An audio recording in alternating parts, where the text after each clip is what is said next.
Hello students, जय हिंद। This is Deepak Thakur and welcome to learning Himachal. So guys, जैसे कि पता है आपको कि आपका एचएस का एग्ज़ाम हो चुका है। अभी कुछ और एग्ज़ाम आपके आएंगे, जैसे कि एचपीए लाइट सर्विसेज है, नायब तहसीलदार का आ सकता है, और कोई भी अदर क्लास 3 के एग्ज़ाम्स जो अभी हिमाचल प्रदेश गवर्नमेंट जो है वो कंडक्ट करवाने जा रही है ना। तो उसमें करंट अफेयर्स का बहुत बड़ा रोल होता है, ठीक है। तो उसी के लिए हर संडे को जो है वो आपको वीकली करंट अफेयर्स मिलेंगे कि हम एक हफ्ते के जो इंपॉर्टेंट करंट अफेयर्स होंगे उनको डिस्कस करेंगे डिटेल में, ठीक है। और यही यहाँ से ही जो है वो आपके क्वेश्चंस एग्जाम में बन सकते हैं, और मैं आपको बताऊंगा कि क्वेश्चन किस तरह के जो है वो आपके एग्जाम में आएंगे। तो ये जो सेशन रहेगा आपका, ये बहुत ही इंपॉर्टेंट रहेगा, ठीक है। और हर संडे को आपको ये जो है वीकली करंट अफेयर्स का सेशन देखने को मिलेगा, ठीक है गाइज। तो अब देखिए, जैसे कि आपका पहला है कि जैसे ये देखो, डकार डिक्लेरेशन ऑन क्लाइमेट चेंज 2023। तो सबसे पहले देखो, डकार जो है वो एक सिटी है, एक पोर्ट भी है, बंदरगाह भी है, ठीक है। कहाँ पे? अफ्रीका में, वेस्टर्न अफ्रीका की एक कंट्री है सेनेगल, ठीक है। तो उस कंट्री की जो है वो ये कैपिटल भी है, और उसी कंट्री की जो वो ये सबसे बड़ी सिटी भी है, ठीक है। तो ये जो है वो आपको पता होना चाहिए। तो देखो, ये चीज़ न्यूज़ में आई है ना। तो ये आपका न्यूज़ में जब आया है तो इससे रिलेटेड आपका करंट अफेयर में क्वेश्चन आ सकता है, क्योंकि एक जगह है, एक कंट्री है, एक सिटी है, अगर ये न्यूज़ में आई है तो यहाँ से क्वेश्चन बनना जो है वो आपके ज़्यादा चांसेस रहते हैं, ठीक है। अब इस डिक्लेरेशन में हुआ क्या कि जो मिनिस्टर्स थे, ठीक है, वर्ल्ड की 46 लीस्ट डेवलपमेंट कंट्रीज़ ने, उन्होंने एक जॉइंट डकार डिक्लेरेशन इशू किया है, किस पर? क्लाइमेट चेंज पे, ठीक है। On their outlining there expectations and priorities for COP28। मतलब कि जो भी COP28 से रिलेटेड उनकी एक्सपेक्टेशंस और प्रायोरिटीज है उसको आउटलाइन किया है। अब इस डिक्लेरेशन के की पॉइंट्स क्या हैं? सबसे पहले कि अर्जेंट ग्लोबल एमिशन रिडक्शन, ठीक है, कि ग्लोबली जो भी मतलब एमिशन रिडक्शन होना है, ठीक है, वो इसका एक की पॉइंट रहेगा, ठीक है। लाइक अप्रोच किया जाता है कि 1.5 डिग्री सेल्सियस ग्लोबल वार्मिंग जो है वो आपको रिड्यूस, मतलब इस इतना टेम्परेचर जो है वो आपको मेंटेन करना है, इस इतना टेम्परेचर जो है वो आपको रिड्यूस करना है, ठीक है। तो पहला की पॉइंट ये। दूसरा है कि इंक्रीज्ड क्लाइमेट फाइनेंस, कि जो भी क्लाइमेट फाइनेंस है या क्लाइमेट रिलेटेड कोई भी एक्टिविटीज़ है उनको इंक्रीज करना है, ठीक है। और साथ में जो भी आपका मतलब नई जो टेक्निक्स हैं, रिसोर्सेज हैं, ठीक है, वो चीज़ें एनहांस करनी है। तीसरा है operationalise the loss and damage fund, जो भी अभी तक लॉस हो चुका है या डैमेज हुआ है उस फंड को जो है वो कम्प्लीटली ऑपरेशनलाइज करना है, ठीक है, और उसको एड्रेस करना है जो भी उसके इम्पैक्ट हैं क्लाइमेट चेंज पे, ठीक है। फोर्थ है एम्बिशियस ग्लोबल स्टॉक टेक, ठीक है, कि जो भी मतलब गैप है ग्लोबल क्लाइमेट एक्शन के रिलेटेड उसको क्लोज करना है, ठीक है।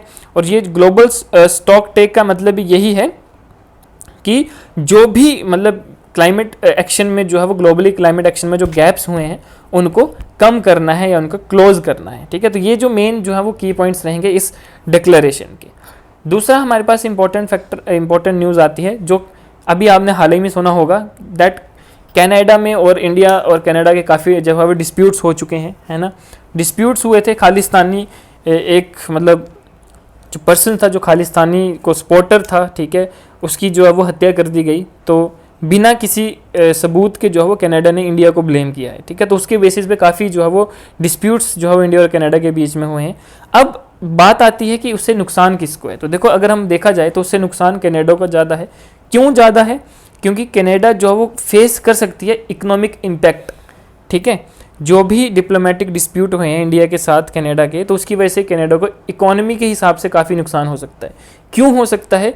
क्योंकि लगभग 2 लाख इंडियन स्टूडेंट्स जो हैं वो हमेशा हर साल कनाडा जाते हैं अपने स्टडी के लिए, फर्दर स्टडी के लिए, ठीक है। और अगर हम देखें कि ऑन एन एवरेज एक स्टूडेंट का खर्चा आता है एक साल का $16,000, ठीक है।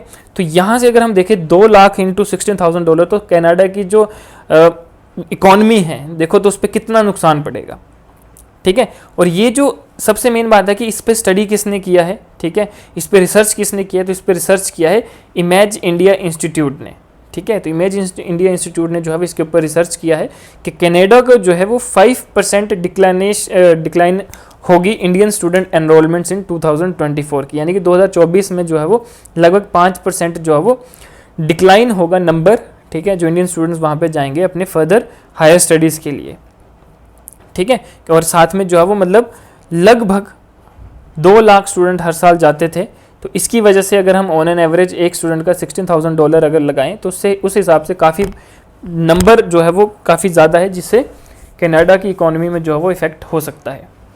ठीक है, तो ये जो है वो सेकंड था। थर्ड की अगर हम बात करें तो देखो अभी हाल ही में नोबेल पीस प्राइज़ मिला है 2023। ठीक है, वो किसको मिला है? वो मिला है नाग्स मोहम्मदी को।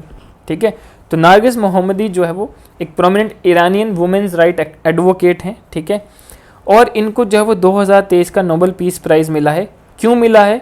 Due to her courageous efforts in the fight against the oppression of women in Iran and her relentless pursuit of social reform. यानी कि जो ईरान में जो था वुमेन के साथ खड़े होना, ठीक है, उनके साथ जो है वो उनके अगेंस्ट जो गवर्नमेंट है, उनकी पॉलिसीज़ है, उनके अगेंस्ट जो है वो डटे रहना, उनकी लड़ाई करना उनके अगेंस्ट। ठीक है, और वुमेन को जो है वो उनके हक के लिए लड़ना। ठीक है, और एक सोशल रिफॉर्म जो है वो बना के रखना। ठीक है, और इसके इनके अपोज में भी काफ़ी लोग आए। ठीक है, काफ़ी लोगों ने जो है इसको अपोज किया, लेकिन उसके बावजूद भी जो है वो ये डटी रही। ठीक है, और ह्यूमन राइट्स को जो वो प्रमोट करती रही, not only in Iran but all over the world. ठीक है, तो इस चीज़ के लिए जो वो इनको 2023 का नोबेल पीस प्राइज़ मिला, और ये बहुत इंपॉर्टेंट क्वेश्चन बनेगा आपके आने वाले एग्जाम में। ठीक है, इसके अलावा जो भी अदर नोबेल प्राइज़ मिले हैं, जैसे किसी को फिजिक्स में मिला है, किसी को केमिस्ट्री में मिला है, किसी को लिटरेचर में मिला है, तो वो भी आपको पता होने चाहिए। ठीक है, उनकी भी मैं आपको जो है वो आपके जैसे कि हमारे ग्रुप्स में जो है वो लिस्ट ऑलरेडी जो है वो हमने डाल दी है। ठीक है, तो आप वहाँ जाके भी जो है वो आप देख सकते हैं। बाकी आता है कि जो United nation conference on trade and development है, ठीक है, उन्होंने जो है वो इंडियन ग्रोथ फोरकास्ट को रेज कर दिया है टू 6.6%। जो पहले उन्होंने 6% प्रिडिक्ट करी थी, अब उन्होंने 0.6% और इंक्रीज कर दिया है 2023 के लिए, यानी कि अब उन्होंने 6.6% कर दिया है। ठीक है, लेकिन उन्होंने कहा कि स्लाइटली स्लो डाउन रहेगी ये टू 6.2% ग्रोथ इन 2024, यानी कि 2024 में जो है वो कम हो जाएगी, लेकिन 2023 में जो है वो पहले 6% उन्होंने प्रिडिक्ट करी थी, लेकिन अब उन्होंने उसको बढ़ा दिया है अप टू 6.6%। ठीक है, तो ये भी एक जो है वो काफ़ी इंपॉर्टेंट क्वेश्चन रहेगा आपके आने वाले एग्जाम में कि किसने जो है वो इंडिया की ग्रोथ को इतना कर दिया है, या किसने प्रिडिक्ट किया कि इंडिया की ग्रोथ 6.6% होगी 2023 में, या फिर कि कौन UNCTAD ने इंडिया की ग्रोथ फोरकास्टिंग कितने % की करी है। तो ये क्वेश्चन जो है वो आपका इस तरह से बन सकता है, और डेफिनेटली 100% आपका ये क्वेश्चन एग्जाम में आएगा। ठीक है, दूसरा नेक्स्ट है कि राजस्थान ने जो है अपने 3 नए ज़िले जो हैं वो ऐड करे हैं। ठीक है, और ये 3 नए ज़िले कौन कौन से हैं? Malpura, Sujangarh and Kuchaman city. ठीक है, और अगर हम बात करें राजस्थान के CM की, तो CM है अशोक गहलोत जी। ठीक है, इन्होंने जो है वो 3 नए डिस्ट्रिक्ट जो है वो एस्टेब्लिश किए हैं, ये 3 नए डिस्ट्रिक्ट के नाम हैं। ठीक है, और ये जो डिसीजन लिया गया है, ये लिया गया है क्योंकि upon on the public demand. ठीक है, और जो हाई लेवल कमेटी ने रिकमेंड किए थे कि इन डिस्ट्रिक्ट को बनाना ही पड़ेगा।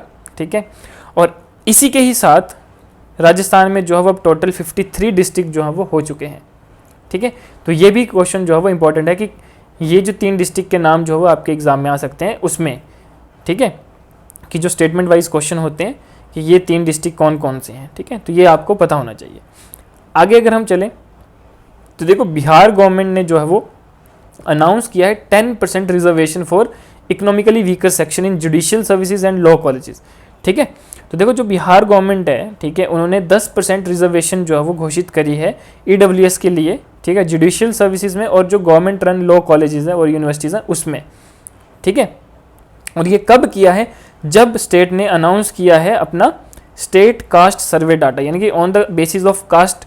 ठीक है, जो उन्होंने सर्वे किया है, ठीक है, उसके बेसिस पे इन्होंने ये डिसीजन लिया। और आपको पता है कि जो ये रिजर्वेशन ऑफ EWS अगर हम इसको नेशनली देखें, ठीक है, तो ये 103rd अमेंडमेंट में जो था वो बनाया गया था। ठीक है, कि हम अंडर 103 अमेंडमेंट, ठीक है, 103वें अमेंडमेंट में जो है वो भारत सरकार ने क्या कहा था कि हम इकोनॉमिकली वीकर सेक्शंस को भी जो है रिजर्वेशन देंगे। ठीक है, तो बिहार गवर्नमेंट ने जो है इसको लागू कर दिया जुडिशियल सर्विसेज में भी और जो लॉ कॉलेजेस हैं उसमें भी। ठीक है, नेक्स्ट अगर हम बात करें तो यहाँ पे आता है क्लाइमेट चेंज एंडेजरिंग एम्फीबियन स्पीशीज़। तो सबसे पहले आपको ये समझना होगा कि एम्फीबियन स्पीशीज़ कौन से होते हैं। तो एम्फीबियन स्पीशीज़ होते हैं जैसे कि आपका अर्थवॉर्म है, जैसे कि आपका फ्रॉग है। ठीक है, जो कि जो मॉइस्चर है एनवायरनमेंट का उस पर भी डिपेंड करते हैं और जो वाटर पे भी डिपेंड करते हैं। ठीक है, और ये जो स्पीशीज़ हैं, ठीक है, जो बोला गया है कि जो क्लाइमेट चेंज हो रहा है वो इन स्पीशीज़ के लिए, यानी कि एम्फीबियन स्पीशीज़ के लिए, इंडिया और ग्लोबली, ठीक है, इन दोनों के लिए खतरा है, ठीक है। तो इसके लिए हमको क्लाइमेट पे जो है वो ध्यान जो है वो देना पड़ेगा, ठीक है। और ये न्यू स्टडी क्या बोलती है कि it warns that climate change is pushing amphibian species world wide towards extinction की। ये स्टडी क्या बताती है कि जो क्लाइमेट चेंज है ये इन स्पीशीज़ को जो है वो एक्सटिंक्शन की ओर जो है वो पुश कर रहा है, यानी कि ख़त्म कर रहा है, इनकी प्रजातियों को जो है वो ख़त्म करने की तादाद पे है, मतलब, ठीक है। तो ये नुकसान सिर्फ इंडिया में नहीं, ऑल ओवर वर्ल्ड जो है वो हो सकता है, ठीक है। और बोला गया है कि आउट ऑफ 426 एम्फीबियन स्पीशीज़ 136 जो हैं वो रिस्क पे हैं due to climate change along with the other factor, यानी कि कुछ क्लाइमेट चेंज है, कुछ अदर फैक्टर्स भी हैं, यानी कि जो मैन मेड फैक्टर्स हैं वो भी हैं, ठीक है। तो यहाँ पे बोला जाता है कि इन पे क्या इफेक्ट पड़ता है, तो ये कुछ रिसर्च हुई है, ठीक है। तो 2004 के बाद बोला गया कि 39% of stated deterioration in amphibian species since 2024, यानी क्लाइमेट चेंज जो है वो रिस्पॉन्सिबल है 39%, ठीक है, इन स्पीशीज़ को ख़त्म करने के लिए सिंस 2004, यानी कि 2004 के बाद, ठीक है, जो इन स्पीशीज़ की जो मतलब ख़त्म हो रही है, इनको खतरा हो रहा है, that is 39% from the climate change, जो कि सिर्फ 39% जो है वो सिर्फ इस एक फैक्टर से जो है वो आता है। बाकी इसके कुछ और फैक्टर्स भी हैं, लाइक मैन मेड फैक्टर्स हो सकते हैं, कुछ और एनवायरमेंटल कॉज हो सकते हैं, ठीक है। तो ये जो है वो आपका इंपॉर्टेंट है। बाकी जो एम्फीबियन डाइवर्सिटी है इंडियन की, तो इंडिया जो है वो काफ़ी बड़ा, मतलब एक आप बोल सकते हैं कि एक रिच बायोडाइवर्सिटी है, non for its rich biodiversity, और काफ़ी स्पीशीज़ जो है वो इस एम्फीबियन जो है वो रहते हैं इंडिया में, ठीक है। लाइक अगर हम बात करें केरला में, तमिलनाडु में, कर्नाटका में, यहाँ पे ज़्यादा डाइवर्सिटी है इन स्पीशीज़ की, ठीक है। और काफ़ी स्पीशीज़ जो है वो अंडर थ्रेट है, यानी कि मतलब रिस्क स्टेज पे हैं, ठीक है। और जो वेस्टर्न घाट है इसमें जो सबसे ज़्यादा थ्रेटेंड है एम्फीबियन स्पीशीज़ का, मतलब यहाँ पे जो है एम्फीबियन स्पीशीज़ काफ़ी ज़्यादा रिस्क पे हैं, ठीक है। तो इसका रीज़न भी क्या है, क्लाइमेट चेंज। नेक्स्ट जो इंपॉर्टेंट आता है आपके पास, that is drone amendment rule. तो देखो ड्रोन अमेंडमेंट रूल 2023 क्यों इंपॉर्टेंट है, क्योंकि पहले क्या होता था कि अगर आपको ड्रोन चलाने के लिए लाइसेंस चाहिए, ठीक है, या इस तरह के कोई भी मतलब जो सिविल एविएशन है, मिनिस्ट्री ऑफ सिविल एविएशन है इंडिया की, ठीक है, तो ये क्या करती थी कि अगर आपको लाइसेंस चाहिए, ठीक है, तो आपके लिए पासपोर्ट होना ज़रूरी है, ठीक है। अगर आपको रिमोट पायलट सर्टिफिकेट भी चाहिए, ठीक है, तब भी जो है वो आपके पास पासपोर्ट होना चाहिए। लेकिन अब जो ये न्यू रूल बना है इसमें क्या है कि आप क्या कर सकते हैं कि अगर आपके पास एड्रेस प्रूफ है या कोई भी आइडेंटिटी प्रूफ है, चाहे वोटर कार्ड है, राशन कार्ड है, ड्राइविंग लाइसेंस है, ठीक है, तो आप इस सर्टिफिकेट के लिए जो है वो एलिजिबल हो, आप इस सर्टिफिकेट के लिए अप्लाई कर सकते हो। तो यानी कि इस रूल के अंदर क्या किया कि इस रूल के अंदर गवर्नमेंट ने, ठीक है, रिमूव कर दिया जो भी रिक्वायरमेंट थी ड्रोन पायलट्स की to possess a passport for obtaining a remote pilot certificate. तो इस नीड को, इस रिक्वायरमेंट को ख़त्म करके गवर्नमेंट ने ये ऐड कर दिया कि अब सिर्फ कोई भी गवर्नमेंट इशूड प्रूफ है किसी के पास, चाहे वोटर कार्ड है, Aadhaar card, driving licence, ration card, उसके बेसिस पे जो है वो इस सर्टिफिकेट के लिए अप्लाई कर सकता है।